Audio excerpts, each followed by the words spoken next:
Hey everybody, this video is going to be quite a bit different than usual. I got some, the brand is Uni, they're called Posca, whatever, I don't know how to pronounce that, markers, for my birthday from my mom, and I've been wanting to try them for quite a while because I've seen other people work with them, and it's really cool.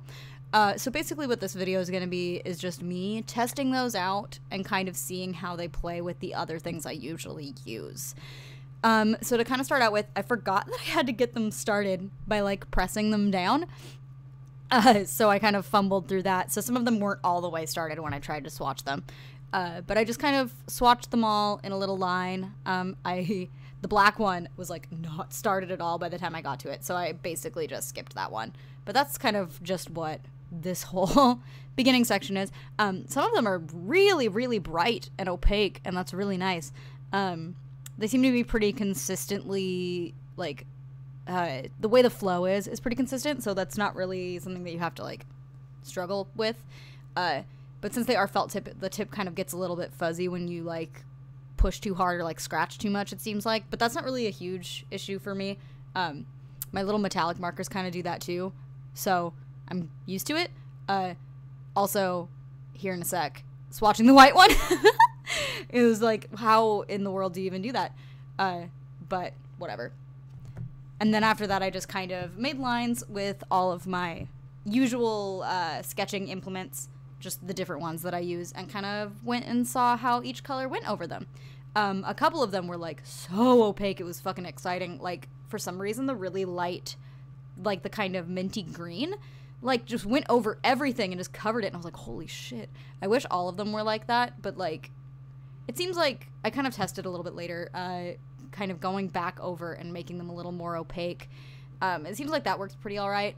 And, like, I don't usually sketch with a full pressure heavy hand when I do ballpoint pens, so it seems like it'll cover a little bit better if I'm not leaning on it so hard. And also it doesn't seem like they bleed at all, so that's pretty cool. But yeah. I'll shut up now for a little while and let some music happen, I guess.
So basically this is right here is just me making sure I can draw over them as well as have them draw over other things.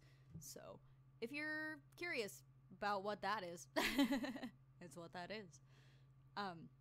It seems like everything goes over them pretty well. Obviously the Tombos aren't going to be very opaque because they're like watercolor markers. But it's just good to know that I can kind of layer that way. You know.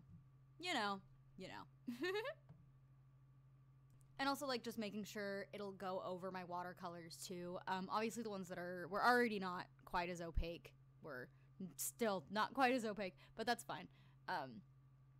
But yeah, that's basically the only reason I did that little splish, was just to see that I could still use them over watercolors and stuff, and it wouldn't pick up any of the color underneath. Some of them were a tiny bit sheer, but that's not really a big deal. And then after that, I just kind of doodled something with it. So I'll just leave it at that, I guess. If you liked this video, let me know. There's a little bit left to it, and then some close-ups and stuff. I am noticing that my microphone is picking up a little weird, so I don't know why that is. I haven't changed any of my settings. I'm really sorry about that. It did tip back and hit its own stand a bit ago, so I really hope it's not broken. But I apologize. And if you know anything about microphones, feel free to let me know. But yeah, anyway, I'll leave you alone now. Bye.